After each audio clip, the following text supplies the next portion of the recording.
welcome to the Accelerativ Thrust podcast. And right here is Dan. Hi, I'm Erik. I just it wasn't very theatrical. Yeah, I kind of wanted to sound like I was in show business or something for some reason. I don't liked know. it. I'm kind of in one of those. Maybe we should have music, like Wheel of Fortune type music to go in the background or something.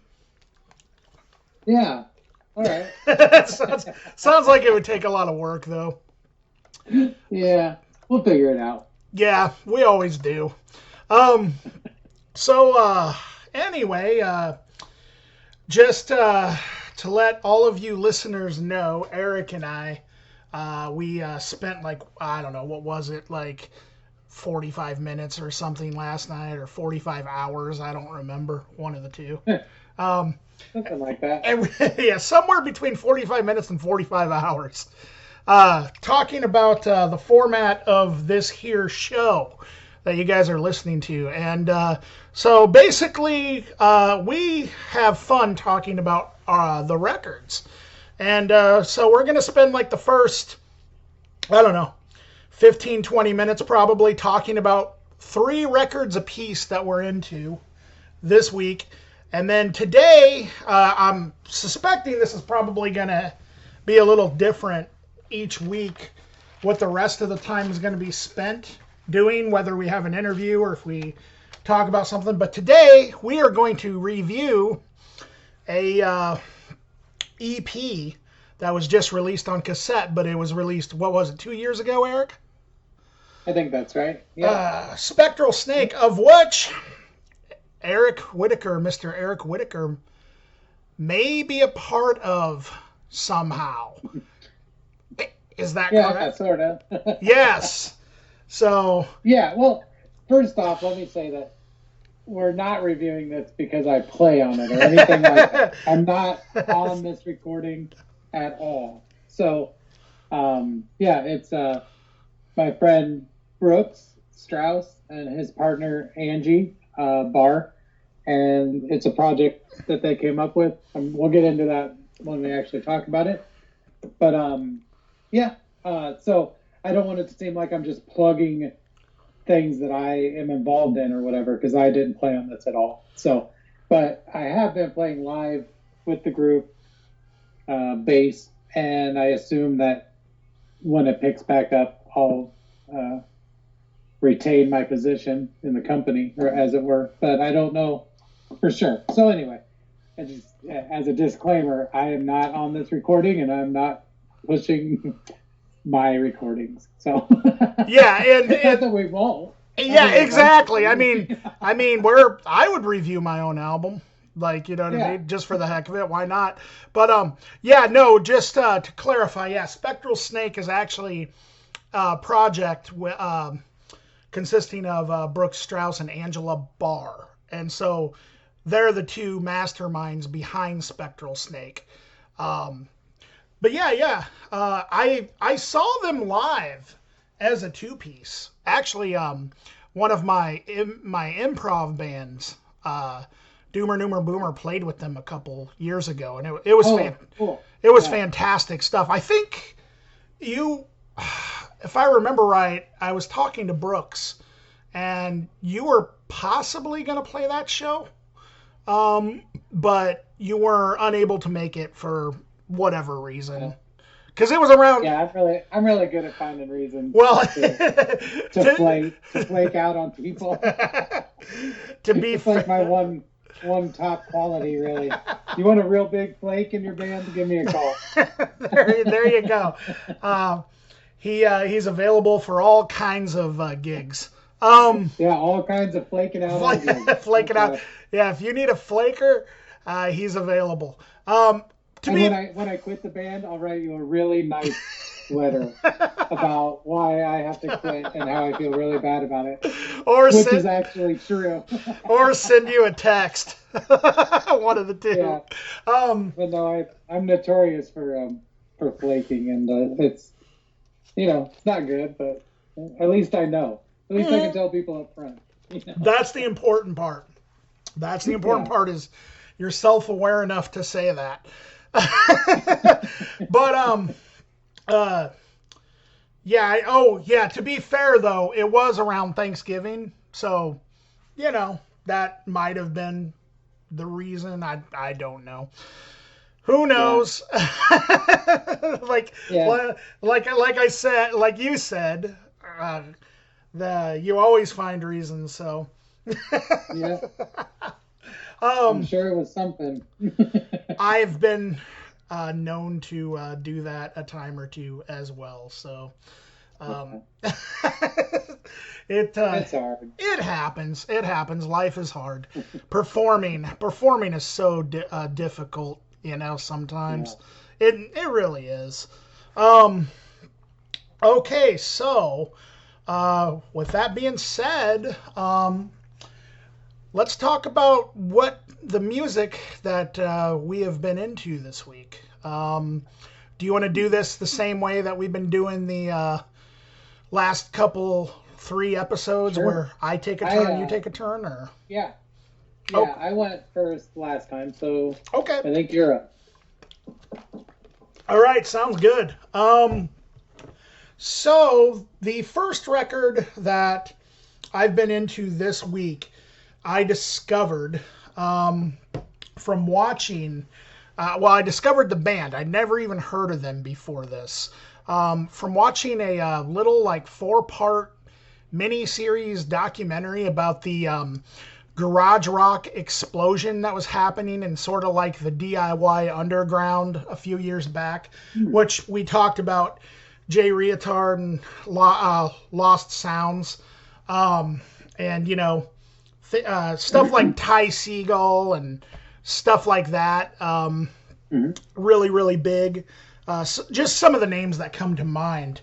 And so they touched upon those artists quite a bit in this little documentary. It was on the Noisy YouTube channel that I discovered this.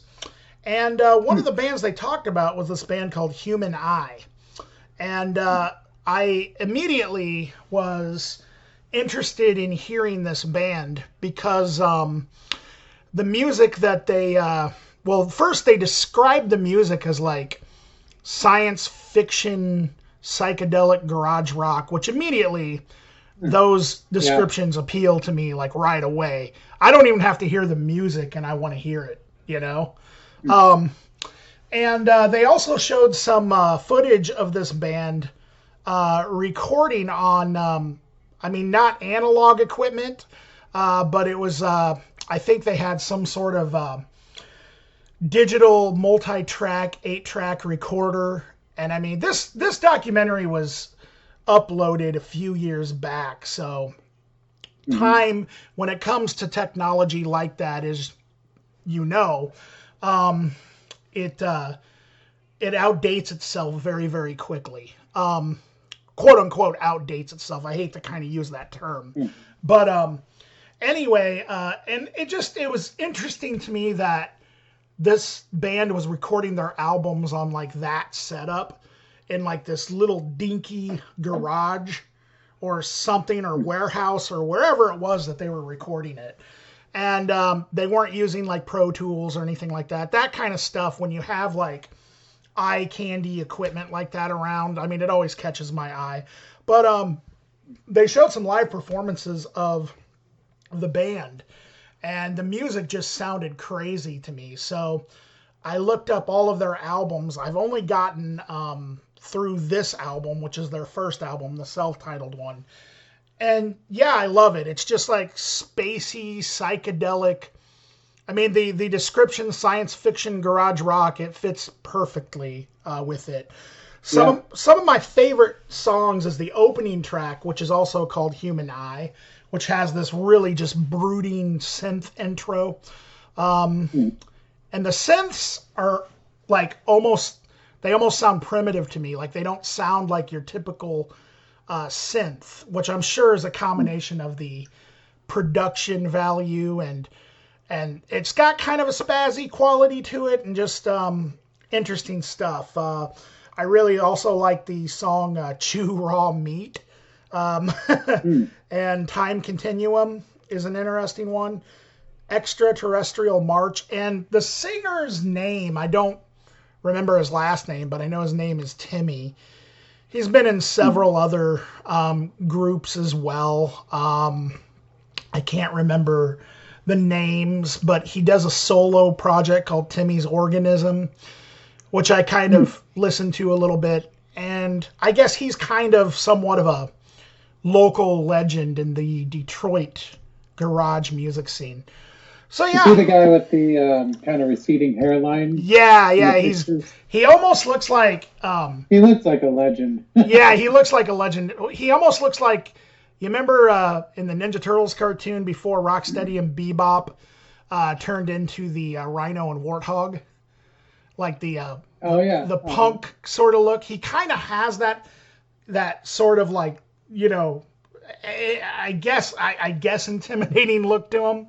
But it's also just really cool, I think. I really like it. And I don't know if that's,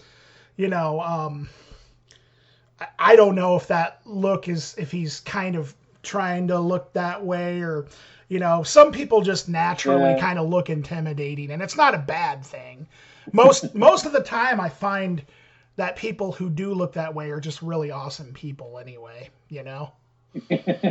I mean, I'm serious. Like I've met several people. I hope that didn't come off sounding like I was, picking on the guy, because that's not what my intent was at all. If you're listening to this by any chance, Human Eye guy, this your music is awesome. Yeah, I agree. I really like this a lot. I've never heard of it. I've never heard it. Honestly, I'm super glad that we've been doing this, where we kind of share with each other before the show, because I probably wouldn't have checked this out, to be honest. Just from the cover and like even the first couple seconds of it, I would have probably been like, nah, not my thing.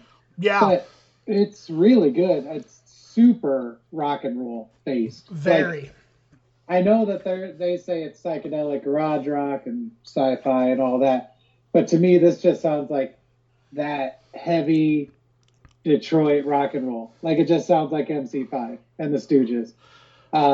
It sounds a lot like Blue Cheer, I think, and it sounds a lot like the New York Dolls.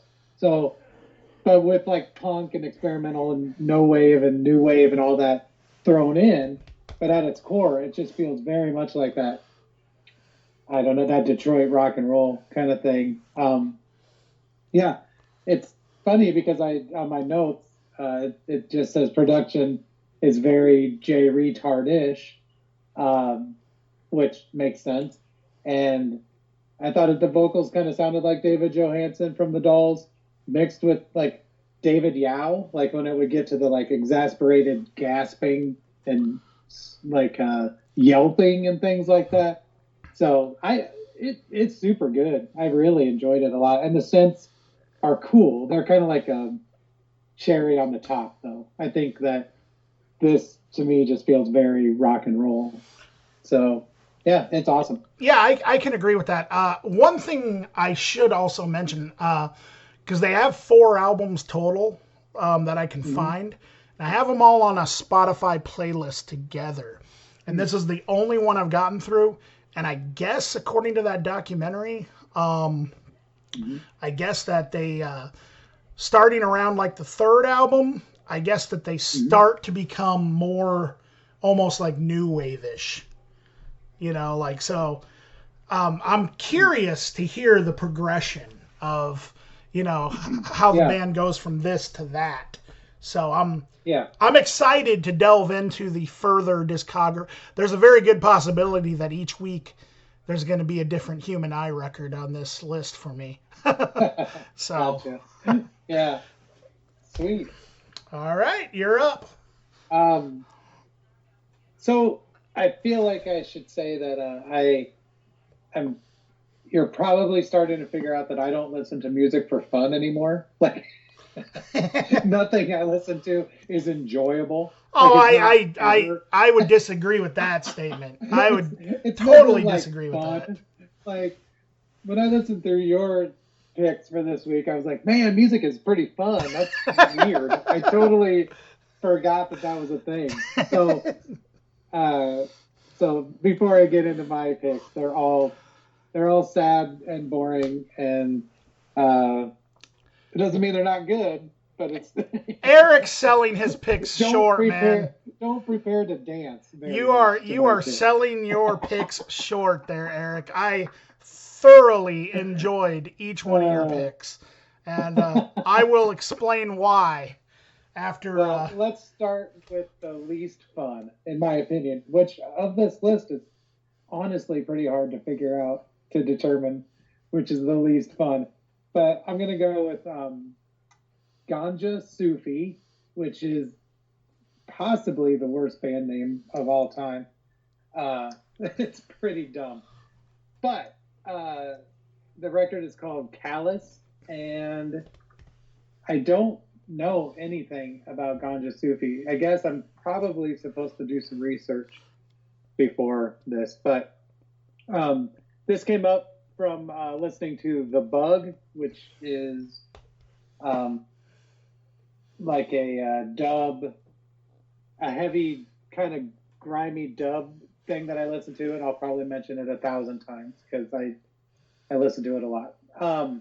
But anyway, through that I found this, and it's basically lo-fi hip hop, I guess, but that's mostly in just the beats. There's a very common theme of the beats being sort of syncopated hip hop beats. But on top of that is a lot of noise and a lot of synthesizers and things like that. But it's very lo-fi, everything. The vocals remind me of something in between, maybe like Tom York mixed with Marilyn Manson at times. Like it's very tortured. Like the whole record's very like meandering. It feels like someone that doesn't have a goal except to express their suffering. So anyway, I still think it's super interesting, and I think that it's worth listening to, especially if you're into kind of lo-fi hip hop experimental, which I think there's probably a lot of it out there, but it's kind of new to me. So I'm just sort of discovering that this could even be a thing. I don't think that the guy who made it raps all that often. I guess that would be up for debate. I don't really know, but it has elements of like that screwed, chopped and screwed kind of feel to it too. So anyway, yeah, the song I liked almost all of it, and it was hard to decide if I liked any of it more than any of the other stuff, because it does kind of all run together into this kind of, yeah, just kind of a meandering, like I said. But I really like the song Krishna Punk. I thought that was cool. Yeah. Anyway, I don't know what you thought, Dan. I freaking love this, man. It was okay. very like, I totally see what you were saying about, it almost sounds at times like, the way it was very like, I almost feel like this is one of the most punk rock things I've ever heard in my life. No. If you're talking about just what punk rock is, the essence of it, the definition of it, because at times it really just sounded like some guy who just kind of he just hit record and then was just like, take me wherever you're going to take me with this thing I'm creating. Does that make sense? Yeah, I think so. It really there's definitely an outsider feel to it. It's like if Daniel Johnston was, I don't know, noisier, or a hip hop artist or something. I don't know. But it definitely has that feel, like you said, of just hitting record on a tape recorder. Yeah, it really just sounded almost childlike in its approach, like it was deconstructing music, which we've kind of talked about, and it kind of put me in mind of like kind of stuff like, I I'm noticing that there's almost like when you talk about like how your music that you've been listening to, and this is just an observation, is like almost like uh like not fun to listen to. Yeah. I think it's because a lot of the stuff that you listen to is like deconstructed music that is like it's so like Fire Tools and Amnesia Scanner and stuff like that, Ganjasufi. They all share this sort of like just approach of just going at it and just pure creativity. For it's like the most generic description I can think of there, but it just this kind of stuff oozes like, and this is the kind of stuff, just like you said with Human Eye, if we weren't doing this, I wouldn't give this stuff the time of day, you know? Yeah. But now that I'm listening to this kind of stuff, it's freaking, oh man, there's like 6 songs in a row in the middle of the record. Or I don't remember which ones they are, but they're each only like a minute and a half long at the most. And I'm going to say it's like The Kill, Prince of Sin, Krishna Punk, Elephant Man, and I know The Conspiracy. That one I really liked. And probably Poltergeist. I have the track list right here, but those like in and of themselves were just, it blew me away how it just went from like, you know, how they just kind of played off of each other, each of those tracks.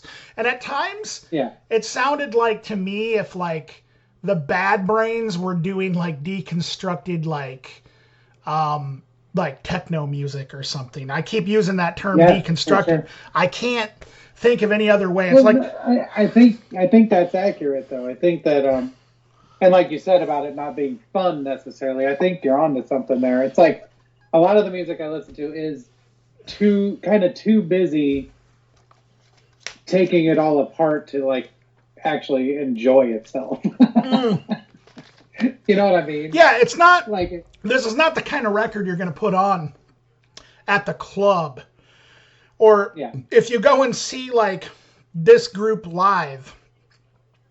Now, is it a group or is it a single guy?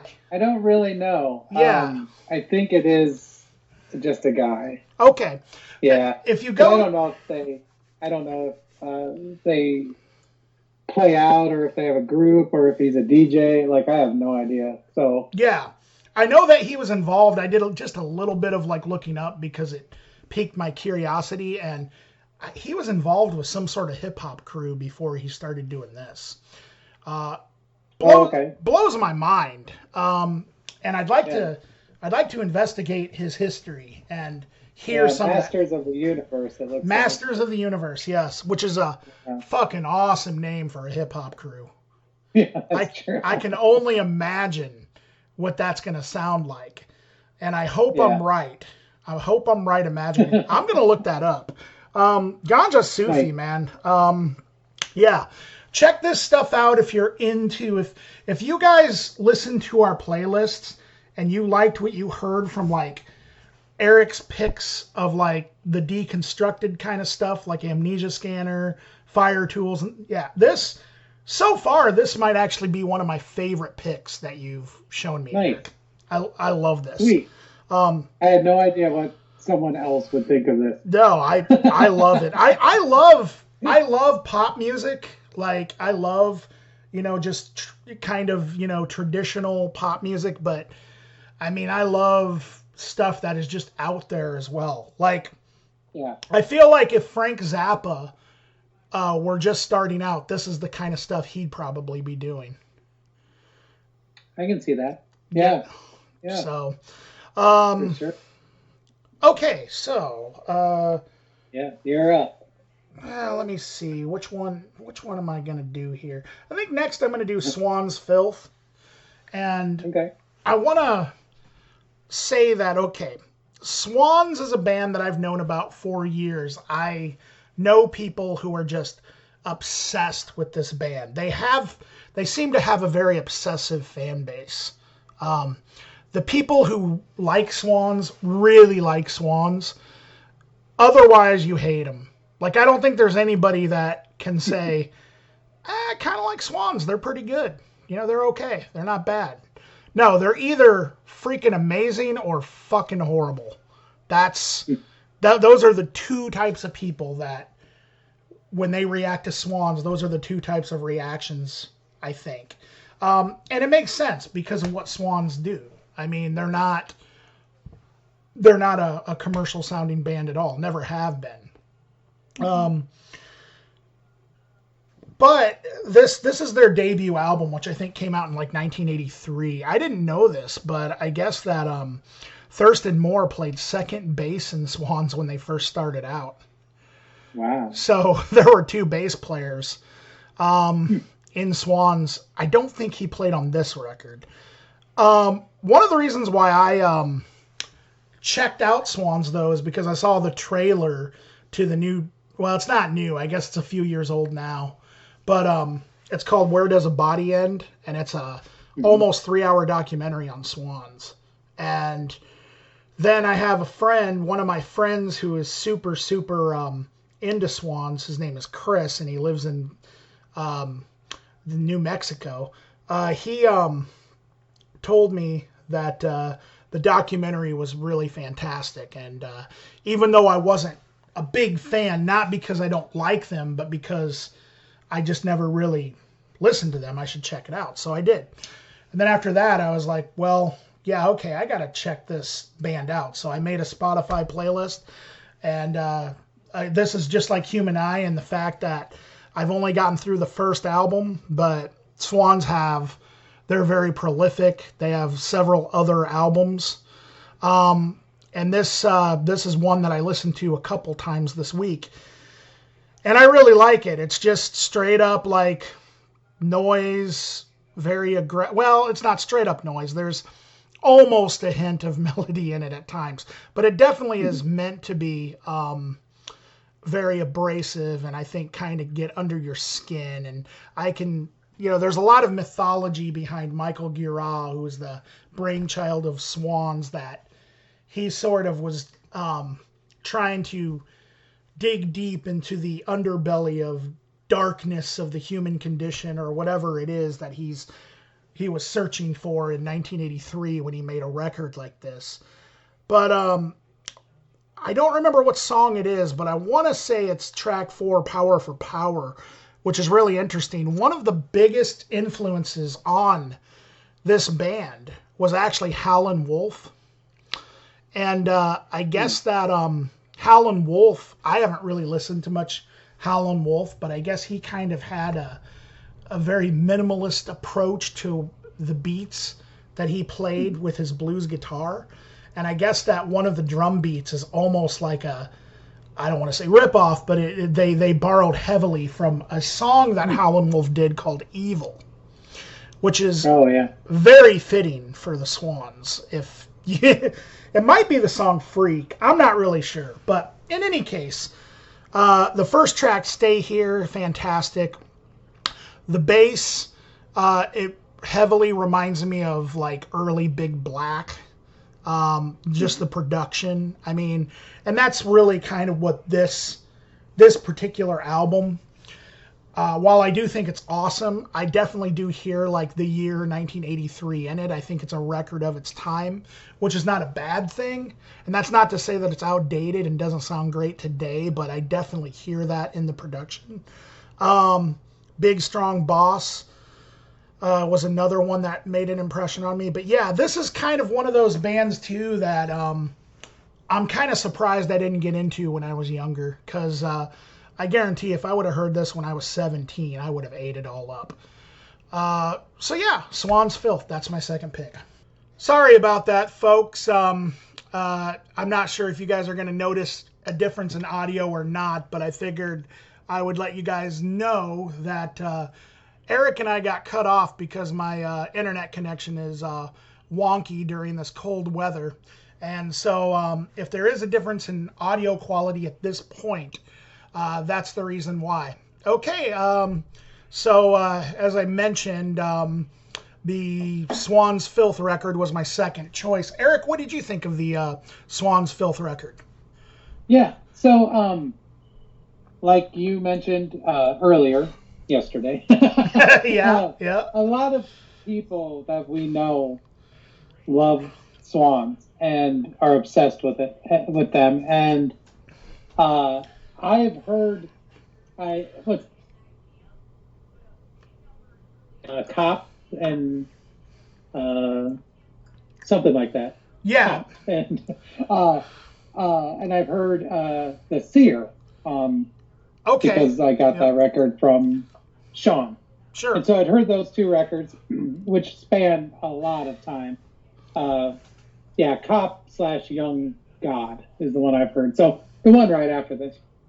So I kind of knew what to expect, and I wasn't that surprised. It's very noise oriented, very sludgy and heavy.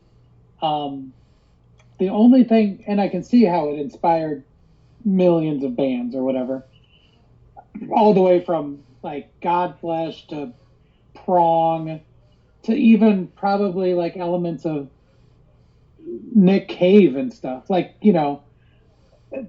what I can't figure out is where it came from. Like I obviously I don't know everything in the world about music and the whole history of noise music and extreme music or whatever, but I don't know a lot of things that sound like this. Like Throbbing Gristle, I can hear probably was an influence, and Einstürzende Neubauten, I'm sure was a big influence. But yeah, it seems like it just kind of came out of nowhere, and I'm sure there are people listening who would be like, "Oh, you're an idiot. It came directly from this one thing or whatever."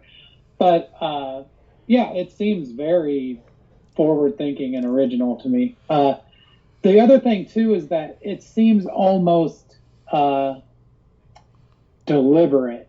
Like when you say noise, and especially mentioning the Sonic Youth connection, I think what comes into people's heads are these sprawling noise scapes, where it's like kind of directionless. And I think with Swans, it's very deliberate.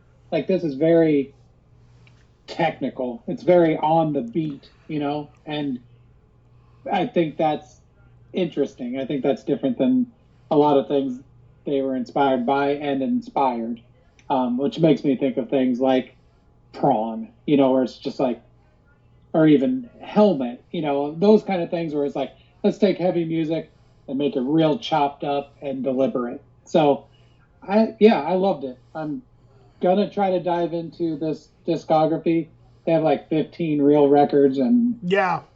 tons of live ones, and so that's what's always kind of stopped me from getting into it. Yes. It's like, where do you start? And from what I've heard, they change a lot, Yes. And so, yeah, I had heard Angels of Light, which I liked a lot. I had also heard a lot of M. Giraz stuff, again through Sean. And one of the tracks was him fighting with his wife, like in real life, and like he recorded it. Yep. And I always thought like that was just so disturbing. Like I don't know if I've heard a recording as disturbing. Maybe, I mean, it's going to be close, but so I've always had this like lots of reasons not to get into Swans, but yeah, I think I'll continue to check them out.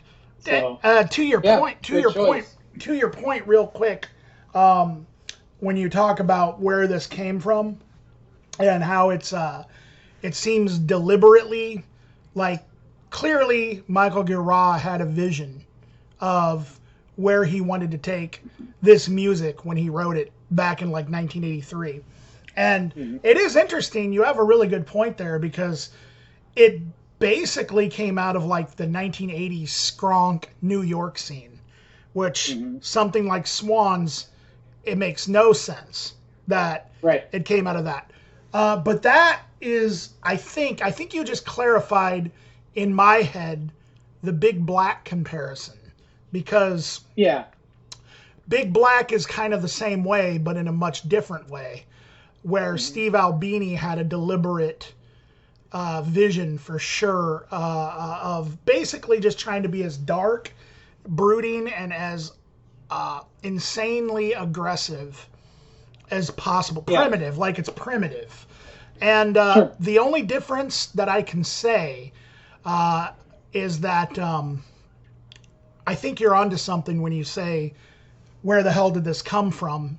Because with Big Black, it actually makes, considering geography and that Big Black came out of Chicago, and there's kind of like the connection to, like, say, like Ministry and stuff like that. It makes more sense. The whole Wax Trax thing. The whole Wax Trax. Fit in perfect. Yeah. It makes more sense that Big Black came out of that town, even though I guess Albini pretty much despised that whole thing, that whole Wax Trax industrial stuff. At least accounts. Wow. I guess that he wrote a review of like the first Ministry record, the one that was new wave with Sympathy. Yeah, basically it was a Duran Duran record, and I guess that he like wrote a review in like his fanzine, and like basically said that if he ever sees that, this is what I heard, that if he ever sees Al Jorgensen, he's gonna like, exercise extreme violence on him or something, like just for making a record that was so just awful. You'll never get him to admit he made it, so it doesn't really matter. Yeah, that's true. At this point, he doesn't Al Jorgensen, doesn't he, like he basically says it's like the record company made him do it, sort of thing. Yeah, he pretended it didn't even exist for the longest time. Now at least he admits it's real. Yeah. He hates it or whatever. I think it's pretty good. Like, it's bad. But it's as good as anything else that was trying to do that at that moment. Yeah, I mean, it basically just sounded like another record from, like, it sounded almost like a mediocre version of, like, Duran Duran or something. Yeah, it was a little angrier, I thought. Yeah, I guess. I don't know. I guess almost like a fake. It's funny to me that With Sympathy is hated while Pretty Hate Machine is adored. Like, they're not. I mean, don't get me wrong, I love Pretty Hate Machine, and it is much better than With Sympathy. But one being considered terrible and one being considered a masterpiece, I'm like, I don't know. It was kind of in the same vein. Yeah, a little bit. I think Trent Reznor had found his anger earlier than Al Jorgensen did with, like, I mean, just straight up anger. Like, you know what I mean? Like, With Sympathy still kind of seemed like he was trying to write Cure songs or something like that. Yeah, for sure. Trent Reznor was into that stuff, but clearly early on, from Head Like a Hole on, Trent Reznor was just about not having fun and being depressed and angry, like, from the get-go. I mean, that's that's why Ring Finger is the best Nine Inch Nails song. Which one is that? That's off of Pretty Hate Machine too, isn't it? Yeah, it's the last one. Okay. It's real techno. It's good. It's just like a 4 on the floor 909 bass drum. That kind of puts me in mind. I was listening to Straight Outta Compton not that long ago, the first NWA record, because I realized that I'd never really heard much beyond the singles. Okay. And what's crazy is that there are actually, like, old school Africa Bambaataa style, like, songs on that record. Like, really, when you actually listen to that record from beginning to end, like, a lot of it isn't really as vulgar as, like, Fuck the Police. And there's actually songs that sound like they could belong on like an Africa Bambaataa, or like the last song I think features Egyptian Lover, or no, Arabian Prince, excuse me, Arabian Prince. Oh, okay. And it's it's called Something to Dance To. Yeah. And that's I'm gonna have to check it out. Yeah, it's crazy. And I don't think I've listened to the whole record either. The second NWA record, which I'm not going to say the title of, but the second NWA record is way more vulgar than the first one, than Straight Outta Compton. Like way more. It's like, seriously, it's like some of the most misogynistic, homophobic hip hop I've ever heard. Anyway, on another. That must be easy for the most part, then. Well, yeah. Well, that was the record that Ice Cube quit, and so that was the record they made without Ice Cube. And yeah, that was probably Eazy-E that did a lot of the writing for that record. Yeah, some say that that's actually Dr. Dre's kind of like hidden masterpiece. Like there's actually a lot of critics actually think that one actually, the production on the second NWA record was actually what kind of jump started the G-Funk. A lot of people point to the Chronic for that, but that second NWA record is the one that a lot of people say.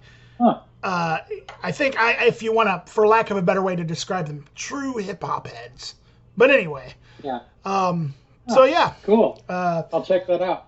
It's interesting. I'll check them both out. Yeah. And so that kind of reminded me when you described Pretty Hate Machine, how, it's maybe not as, like, looking back on it, it's maybe not as, because he got really, like, much more aggressive with, like, Broken and Downward Spiral. I mean, I think I actually like Pretty Hate Machine the most at this point. Do you really? I mean, it's the first one I heard, and I heard it like when it came out, and so I think that always makes a difference. Absolutely. I think whatever the first thing you heard by a group is usually your favorite. Even if it sucks. That's usually how it works. Even if everyone else is like, that's the worst one, you're like, no, sorry, that's the one I like. That's the one that I like, yeah. No, that happens quite a bit, actually. Okay, so we're on, forgive me, but were we on your second or your third pick? Second, okay. So we gotta stop talking about Nine Inch Nails and NWA. And NWA so much. Yeah.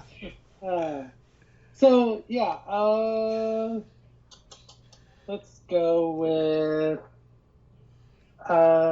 let's take it away from kind of aggressive stuff for a second. So my second choice is it's a soundtrack, but the movie was never made. It doesn't actually exist. So it's called You're Not From Around Here soundtrack. It's various artists. So yeah, the idea is that this was made for a movie called You're Not From Around Here in like 1964 or something, like a film noir type thing.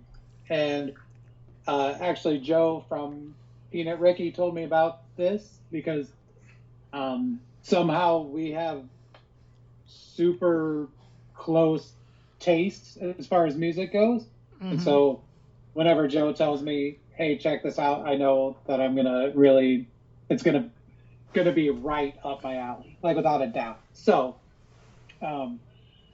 it's mostly just twangy 50s kind of noir-ish. It's dark music, but yeah, there's lots of different artists on here. Some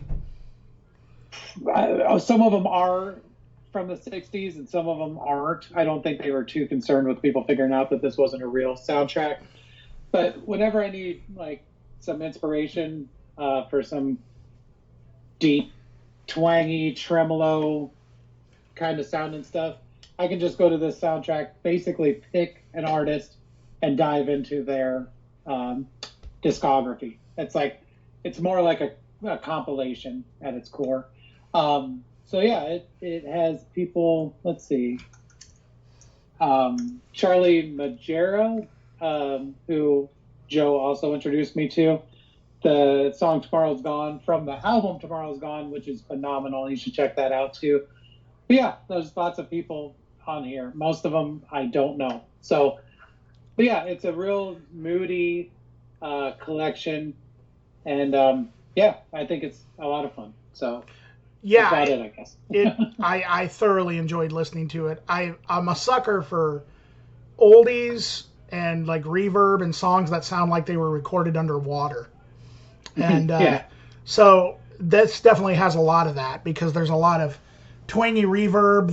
The vocals on the songs that aren't instrumentals are just beautiful.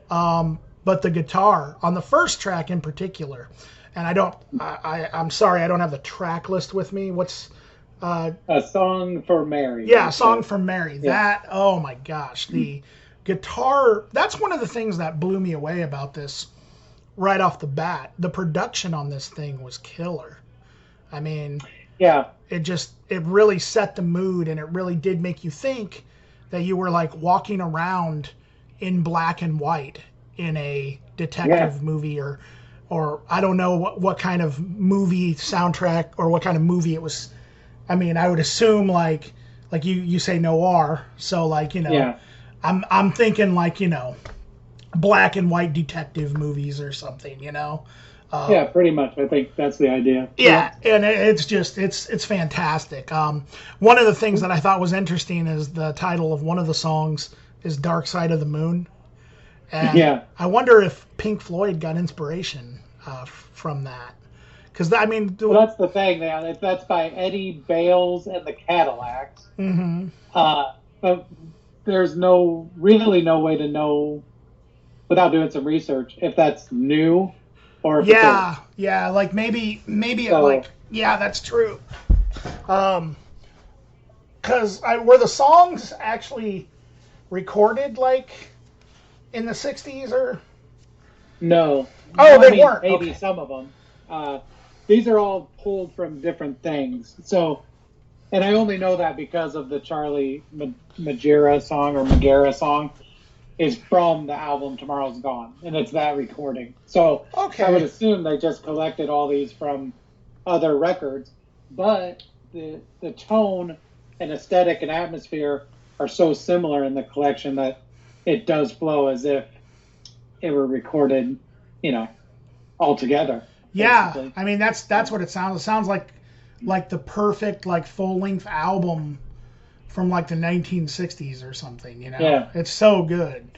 Yeah. Yeah, I'm a sucker for this kind of music. I don't listen to it a lot. I don't listen to a lot of this stuff, but when I do hear it, it makes me remember kind of in a weird sort of way why I fell in love with music in the first place. Because Wow. sometimes Awesome. you just need to hear something that's not so crazy. You know what I mean? Like sometimes you just Yeah. need to kick back and you just need to hear like, and then it kind of makes me remember how awesome soundtrack music can really be, you know? Like, but this, it almost doesn't even sound like, I mean, you know, it like, you know, like I said, I think of this album as more of like a full length album. It's definitely a compilation, you know? Right. It's Yep. very, very, very good stuff. Yeah, I really like this pick, Eric. Very, very good stuff. Cool. If you want to check out things that like this is similar to, or maybe even based on, maybe I shouldn't share this, and you can edit it out if it's a mistake. But I have a playlist on Spotify called Dreamy Twang Town, That's and it's about 5 hours of 50s and 60s mellow twang music. So wow. Wow, yeah, that's, go ahead and find that and give it a listen. I may do that. Nice. Okay, so now we're on to my last pick now, aren't we? Yep. Okay, so this is probably my favorite record that I listened to this week, or well, I guess at this point it's last week. But anyway, we're gonna call it this week, I think. But anyway, Knodel, Dawn of the Butterfly. You remember this band, Eric? Oh yeah, I was obsessed with Knodel. So is this the first time you heard this album? Yes, it is. Okay. Yep. Yeah, see, I knew for a long time that they made a second record, but I never saw it anywhere. You know, because I bought the White Hole. Just a real quick context here. Eric and I were at the same show that Knodel played with opening up for Man or Astro Man and Bob Log the Third. It was like the craziest lineup I've ever seen. It was one of the best shows I've ever been to. Strangely, it was so fitting for what Man or Astro Man is as well, though. Yeah. And Knodel was like this. I mean, they were basically like if Kraftwerk and like Daniel Johnston, and I only say that. Well, no, okay. I think a better comparison would be Ween. Like if Kraftwerk and Ween formed a band together, because they were just so silly. I remember like the singer and bass player kept saying they were from France, which they clearly weren't. And I can only assume that was a reference to like Air, because Air was like super big at the time. And they were wearing these white lab suit type things. It was very like robotic and had a very Devo feel to it. So they put out a record called The White Hole, which I bought at that show. And I think pretty much everyone in our circle of friends did, because they were just blown away. And the first album was just really like hilarious. It was so fun to listen to, and I mean there are songs on it like every other song has their band name in it, like Knodel Dance Party, Knodel on Tour. You know, it was just awesome, but it was just really silly, and it was almost like an homage to like 80s new wave aesthetic, but also being really ridiculous. But it wasn't like making fun of it. You know, that's kind of how I saw it. And that first release is one of my favorite albums in my entire CD collection. I still have it. I still listen to it at least probably 2 or 3 times a month, and it has since I bought it. I mean, I love it.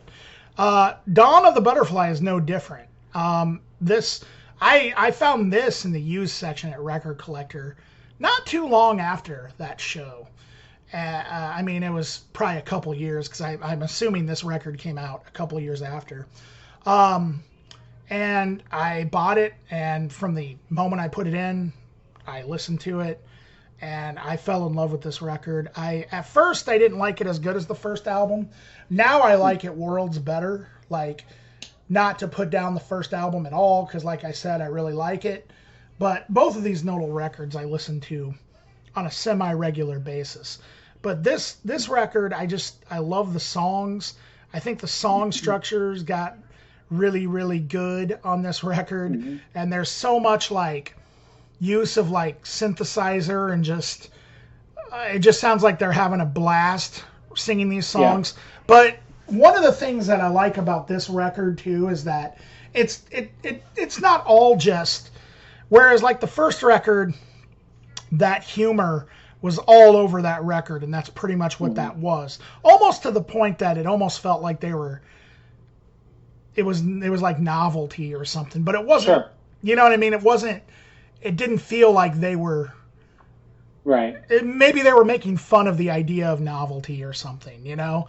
But like with Dawn of the Butterfly, like this is to me a very complete band and a complete record. Like there's songs on here that are still goofy as hell, like the first track, Dawn of the Butterfly.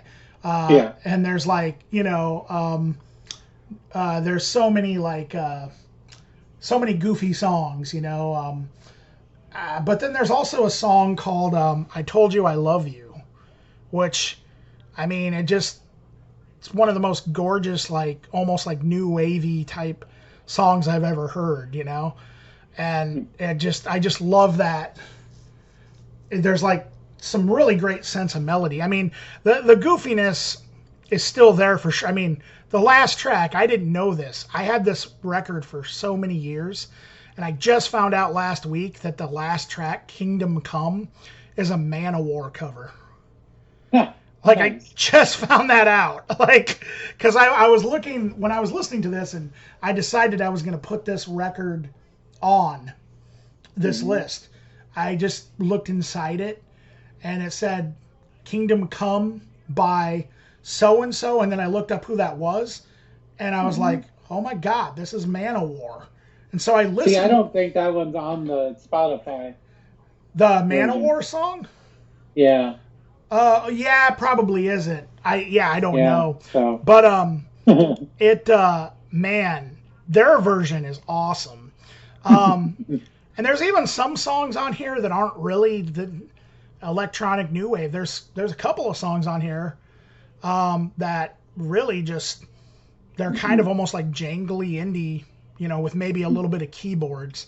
But like, right. I don't know, there's a song on here called Red that I really like. Knodel Blaster is really good. I mean, it's just a fun record, and it was a huge influence on me. Like, Knodel still, and the thing about it that's kind of frustrating but awesome at the same time is they just disappeared. Like, I've looked to see any updates, if like Knodel ever put out any more records, if there's any like live footage or something on YouTube. Nope, they just put out these records. This one's on Spotify. The White Hole's not on Spotify. I did track down that there was a label that signed them in like the late 90s that put out an EP before the first album, The White Hole. And that is on Spotify as well. For some reason, that EP is on Spotify, and so is this album. But The White Hole's not on Spotify for some reason. Huh. So, I don't know. But it's really interesting. I mean, it's like, like I said, Kraftwerk meets Ween and Devo thrown in. I mean, that would be how I would describe it. And I pretty much only say Ween because of the humor more than anything else. Oh, for sure. Yeah. So. Yeah. I don't know. Without going down too much of a rabbit hole here, at the time that we saw Knodel, I was in a new wave band that wore white suits and played synthesizers, and I never. There were a lot of bands that we felt a connection to just through the synthesizers and stuff, like the Fate and the Pulsars and the Rentals and Devo and things like that. But it wasn't until we saw Knodel we were like, well, what the fuck are we gonna do now? They took everything we were doing, and so it was like when you have one of those moments where you realize this isn't happening in a vacuum. Like, people can find the same influences and do the same thing with it without ever having seen each other or known each other or met each other. And so, I can't really say enough about Knodel. It was like, for me, it was almost like retribution. It was like, see, you all hated us, but here's this other band who's into it, and they're doing the same thing. So, like, obviously it's not shitty. So whatever. But I missed this record because that band had kind of stopped doing things, and I was on to a different band that was more like old-timey music, like pretty big jump, obviously. Right. And so I wasn't really listening to as much synth stuff at that moment. You play music, Eric? I never would have guessed. Yeah, I know, right? But that show with Man or Astroman, it's in probably my top 10, if not top 5 favorite show time. So it was Man or Astroman, man. Yeah. That was, what a band to see live. Sorry to interrupt. Yeah, no, not at all. That was awesome. So this was a lot of fun. It was like, it reminded me of Trans Am and Kraftwerk, like you said. The vocoding's great. It's just a super fun record, and you should probably listen to it if you like synths and vocoders and fun. And it's not if you don't.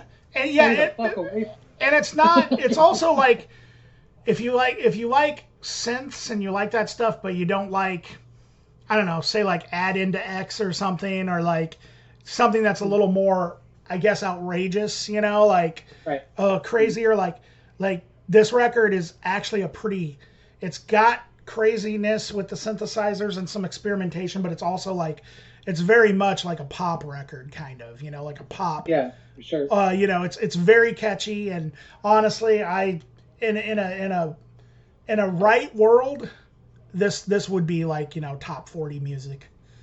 Yeah, right. But like that's obviously not going to happen. One thing that I want to point out, actually, I saw an ad for this album after I got it in an old like CMJ magazine or something. Yeah. At a used bookstore, and the ad actually said the best band in the world, and that was the quote, the best band in the world, and the quote was from Trans Am. So like Trans Am like knew about these guys. And that makes sense. Yeah, it totally does. But yeah, I love how it just said the best band in the world, Trans Am. Like, and what's funny is most of the people who saw that ad were like, "Ooh, the car." Yeah. Trans Am's barely any bigger than Knodel, No, yeah, basically a little bit. But. Yeah, a little bit. They have like their own like cult following that's crazy about them. But yeah, they're not. Trans Am's another, like they're fantastic as well, but they definitely do a lot of like crazy oddball, like it definitely is not as I guess structured as Knodel. It's not as maybe I should say that's structure's not the word I'm looking for. It's like not as conventional as Knodel when it comes to the song structures. For sure. It's not. Trans Am's definitely not verse, chorus, verse. Although that one record, Red Line, and that song I Want It All. Oh hell yeah! Oh my gosh! Like that's actually like one of the best opening tracks. Like I agree. I mean ever. It's so good, so good. Okay, yeah. So we're on to your last pick. Cool. So my last pick is an album called Terminus by Jesu or Jesu. I've never heard anyone else actually say it, but I've heard more people say Jesu, I guess, or Jesu. Doesn't matter. Jesu. It's Justin Broderick from Godflesh. If you've listened to Jesu, this isn't going to be that surprising. They're considered ambient metal, but I don't think that actually makes any sense or applies. Like, when I think of ambient metal, I just think of kind of like Sun O and things like that. Right. And Earth, maybe, to an extent. And that's all awesome, of course. But Jesu's pretty different. I think they're really trying to make pretty music. They're trying to tap into something a little different, which the melodic elements of heaviness, I guess. So I first listened to these guys. Silver was the first thing I heard, and that's an EP, and it's gorgeous. But this one just came out last year, and it follows a lot of the same structures, long, sprawling pieces. It's heavy guitars a lot of the time, but this one had a lot more electronics and a lot more like vocal processing. I didn't find it as sad feeling as the other stuff I've heard from Jesu. I'm not going to say it's upbeat by any means, but it didn't seem quite as desolate, even though the cover is basically just like some trees in the snow. It's like very desolate. But anyway, it's, I don't know what you'd call it. It's heavy music, but it's pretty. It takes its time, and you can really kind of wrap yourself up in it. So, yeah, that's all I have to say about that, I guess. Yeah, I mean, I have some friends that are crazy about Jesu and Godflesh, and they kind of fit into that whole sort of ISIS sort of, I guess you could say ambient metal. I agree with you on the ambient metal thing. I think they're as ambient metal as as much as the Deftones are ambient metal, you know? Because I've heard like Deftones be called that as well, and that never made sense to me either. But Jesu are definitely like, what I would say is I would say they're almost like if Radiohead's OK Computer was a metal record or something, you know? Sure, I can see that. Yeah. The thing about, and yeah, it's totally not I've heard Jesu before, and this totally was not a departure from anything I heard before. I think what I heard before was good. I think this was fantastic. The thing that I will say that absolutely blew my mind was that first track, When I Was Small. That guitar riff and that bass line, it almost brought tears to my eyes because it was so gorgeous. And the vocals, I mean, it just, it's very, very, very good stuff. This is the kind of stuff that I listen to when I'm like in the mood for this kind of stuff, you know? Right. When I'm in the mood for something that's dark, and it may not be because I had a bad day or anything like that. It may be because maybe I had a wonderful day, but I want to be angry. You know, or I want to be depressed, or I want to be, you know what I mean? Like if that might not make any sense. No, I get it. Anyway, like,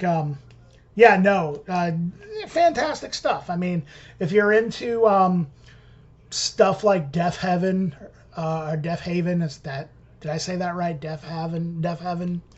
Are you familiar with that band? No. Okay. What about Liturgy? No, I don't know that either. Maybe these are bad comparisons. I don't know. I don't really know either. They might be perfect. They might be. Boris, some of the stuff that Boris does, it kind of reminded me of a little bit. Have you heard much Boris? Yeah, I get that. When Boris kind of gets a little dreamy, like it's almost like shoegaze metal, you know? It's kind of. Yeah, I think that's a great description for. Shoegazy metal, like if Hum or My Bloody Valentine started playing like hardcore, you know, or something like that. It's really, really great stuff. And and I hear that in like those, and I haven't really heard much Deaf Heaven or Liturgy, but what I've heard kind of puts me in mind of this sort of scene that is kind of, I don't even want to call it scene. I guess I would just call it just a bunch of bands that are kind of doing this. And I think Justin Broderick, he's like a veteran to this kind of style, you know? Oh, for sure. And so I think JC was probably a huge influence on a lot of those bands that I mentioned. Mm-hmm. So if you're into that kind of stuff, JC, this really, really excellent stuff. But yeah, that first track was by far my favorite on the whole thing. Nice. I loved it. Yeah, I really liked the song called Give Up as well, the last one. It was probably the most electronic of the record, in my opinion. For sure. But that's cool too. You know, why not? Yeah, no, absolutely. The gatekeepers of metal probably aren't into it, but Justin Broderick gets to do what he wants, you know. Are there really gatekeepers of metal still? Well, I'm sure someone out there is like, oh, this isn't even heavy metal, you know. Oh yeah, okay, I get what you're saying. Or whatever, or like, this isn't heavy, or Sure, no, that's true. I'm sure that probably started all the like. Could you? I still wonder what a lot of the thrash fans from the '90s and stuff thought about like some of the like early screamo bands, like something like Orchid or something, you know. Mm-hmm. Have you ever listened to any of that kind of stuff? I've listened to stuff like that. I don't think I've listened to them. Okay. But yeah. Like it always interested me, like, because some of those bands were like just really, really like terrifyingly heavy, like almost bordering on black metal, you know. And but then they would break down into these like really like sort of melodic, sort of like jangly parts that all of a sudden it's like, so you guys like the Smiths now, huh?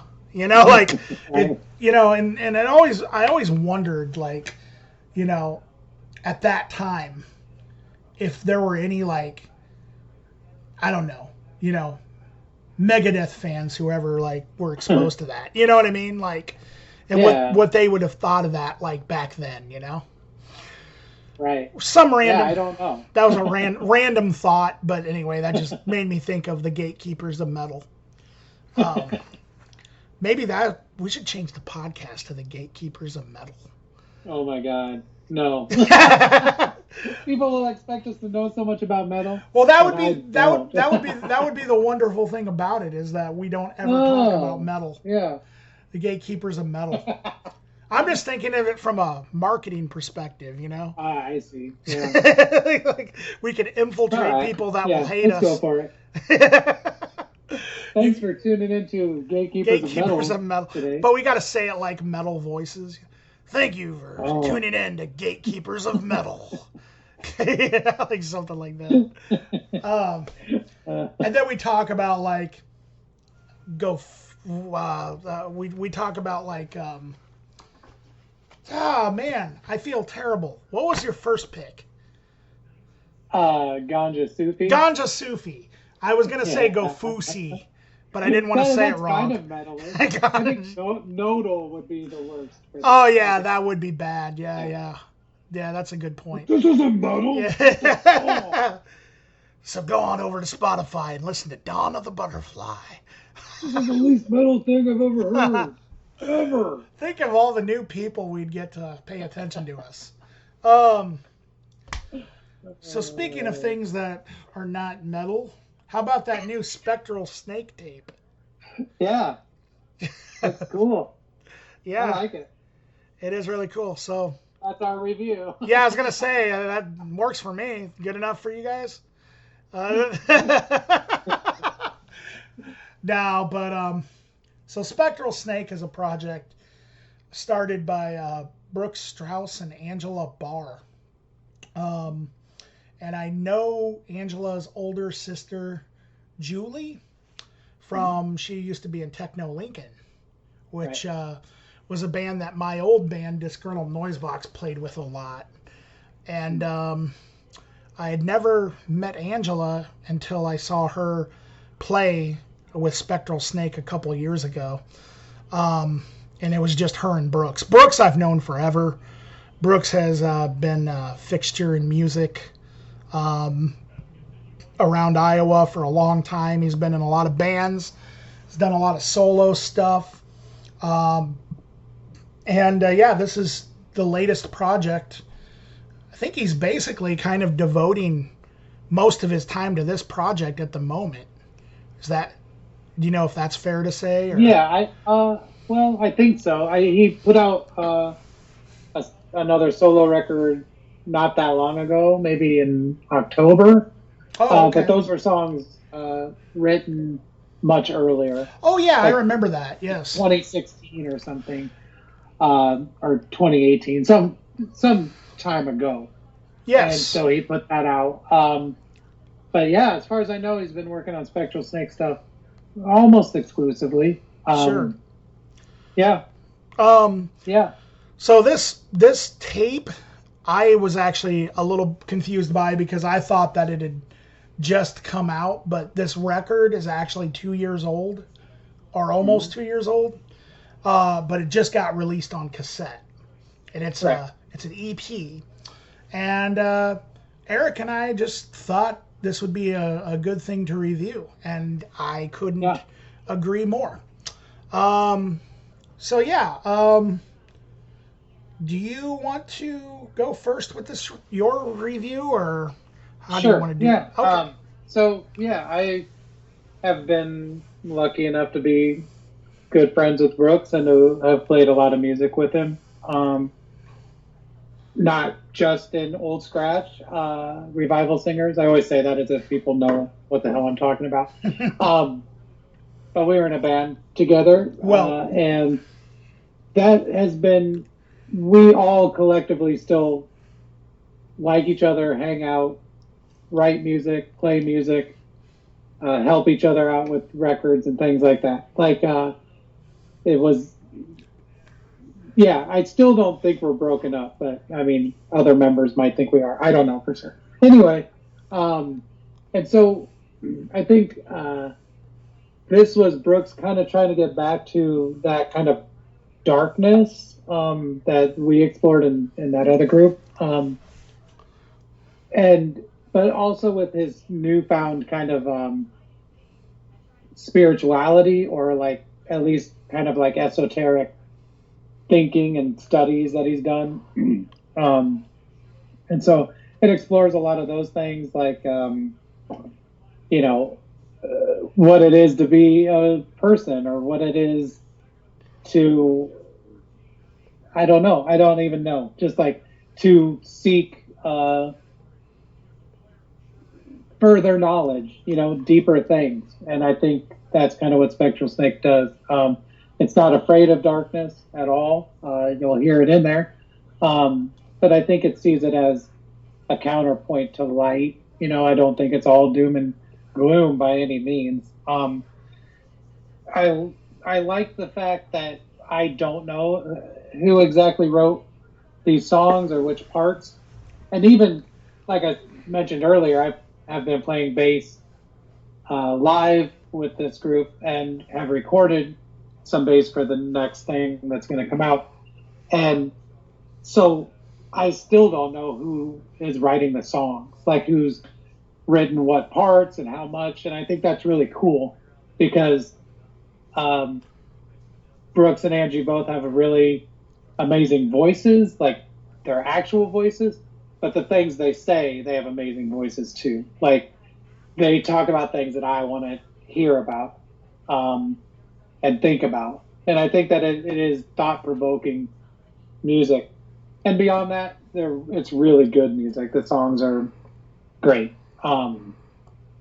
They're like everything that you might like about Brooks's songs and his songwriting, with an added element of Angie's amazing songwriting. So I really can't say enough about it. I think it's super good. I'm excited for the next thing to come out. I think people are going to be really stoked on it. So, yeah. Yeah, this is I think I mentioned this to you kind of before we were recording, that I think this is actually maybe one of my favorite projects that Brooks has ever done. The EP, it's great. And I'm going to just kind of do like a track by track. That's kind of my style of when I review real quick. Cool. Just kind of like talk about the songs individually here. So it starts off with what is it like, and the thing I like about this one is the instrumentation, which, I mean, that's so basic. It's hilarious because I like the instrumentation and on all of the songs, so that's a really basic description there. But I love right away. I mean, I love the back and forth vocals between Brooks and Angela. I could be completely wrong about this, but I think there's some violin in there, maybe. Angie plays violin. Okay, and I kind of think I remembered that from when I saw them live. Great guitar, but one of the things that I really like about this, and this is kind of to your point about the lyrics, I really like the line that he sings, and still I wonder what it is like to be human, because that, I think no other lyric on this EP sums up what you were talking about when you were talking about sort of like exploring, exploring darkness, and exploring like, just sort of like, well, what it's like to be human, Right. And spiritual beliefs. That line is such a basic line, but I also like the way, I like the delivery of it. And to me, the lyrics kind of sound like, exploring the idea of what we're doing on this planet. Maybe from the perspective of a different type of being. Maybe that's what it is. I'm not sure what Brooks is.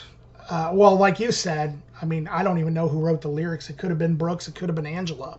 But whichever one wrote these lyrics, maybe that's not what they intended. but that's my interpretation, and I love that.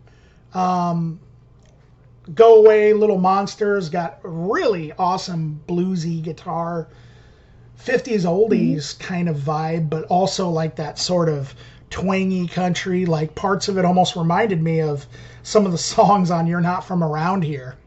And I just love the way, I love how there's like sort of this, if I remember correctly, this is the song where they, like Brooks would sing one part, Angela would sing one part, and then they both started harmonizing together at the end on the same part, and that was really cool how they did that.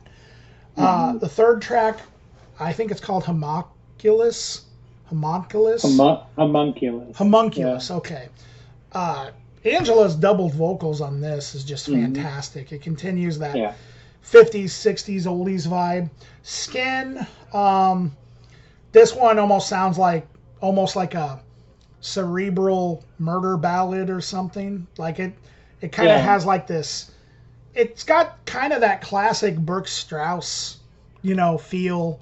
Like for sure. Something like this almost reminds me of something I would have heard on like Acid Casual or something maybe. And there's an awesome guitar solo. Truth and Darkness probably has some of my favorite lyrics on the entire thing. It's an amazing song. Looking to the sky for what's beyond what I can. With all the cosmos in my eye, I let time escape from me. And then awesome harmonizing. For the sake of knowledge and the pursuit of progress will sanctify the truth in darkness. I mean, that right there is just such great lyrics. So, Brooks, if you're listening to this, I don't know if you wrote the lyrics to that one. Angela, if you're listening to this, I don't know if you wrote the lyrics to this one, but both of you guys, just great job. Yeah. This is just fantastic. I mean, if you're familiar with Brooks's work, give it a listen. If you're not familiar with Brooks's work, give it a listen, because I'm sure you'll become familiar with it and you'll want to become familiar with it. But furthermore, just the addition of Angela just adds such a feel to, and this is definitely not to put down Brooks's solo work at all, because I like Brooks's solo work as well. But there's something that Angela brings something to the table that is just so I guess different, and in a good way, in a very good way. So they definitely balance each other a lot. Definitely, this is definitely. I mean, this, like I said, I'm actually psyched for the full length when that's going to come out. So everybody, go out there and listen to Spectral Snake. It's spectralsnake.bandcamp.com. And they also, do they still have cassettes for sale? Do you know? I think they may have sold out. So they may have sold out of the cassettes. Keep checking. Keep checking. Follow them on Instagram or whatever, and you'll find out. Yep, they may end up. They may end up pressing more. You never know. Yeah, who knows? So we covered today's podcast in 2 days. How does it feel to do that? Means we're moving up in the world now. We're putting in more hours. We must be doing something right. We're working hard. We're working very, very hard. So I think that's a thing. That's a thing, ladies and gentlemen. Hopefully the internet is perfect from now on. Yeah, I'm sure it will be. You know what that that's a reference to? No.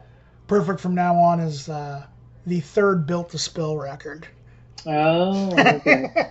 I still got to get into them. I still haven't. They're one of my favorite bands of all. Did I ever tell you the story about? Well, you know what? Let's end the podcast first. Ladies and gentlemen, we are at the hour and a half mark now. So clearly we haven't made our goal yet of staying within 45 minutes to an hour, but we'll get there. We're trying. We're getting closer. We're getting closer. We're backing down. The old one by like an hour. Exactly. Good. So just stick with us. We'll keep chipping away. Yeah. So anyway, just want to remind everybody that you can listen to us and download us on both contentmaderight.com as well as the Accelerativ Thrust .transistor.fm, and you can also listen to us on Spotify. We're gonna start doing some YouTube videos again really soon. I just uploaded a video today that kind of talked about the future of the Accelerativ Thrust YouTube channel. Yes, this was a YouTube channel before it became a podcast. So Eric's going to be involved in some future videos, and I am stoked for that, ladies and gentlemen. Yeah, so stoked. Don't let that dissuade you, though. Nah, it shall be good. It shall be fun, ladies and gentlemen. So I think that's all I got for this podcast. You have anything you want to add? Any advice for the listeners? Never take advice from me. All right, ladies and gentlemen. So that's the advice. We will hear from you next week.